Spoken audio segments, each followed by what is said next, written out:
Today I'm going to show you how you can enable Incognito Mode in the 4 most popular browsers in Lenovo Smart Tab Yoga.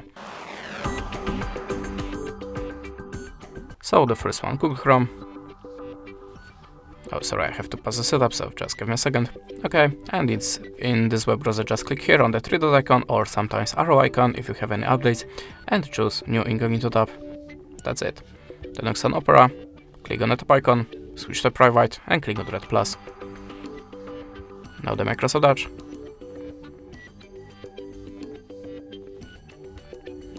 In this web browser you have to click on the 3-line button and choose New in Private tab. And the last one, Firefox, my favorite one. Just open new tab and click on the Zero Mask. If you're in the Incognito mode, the background should be purple. And this is how it works. Thanks for watching, leave us a like or a comment and goodbye.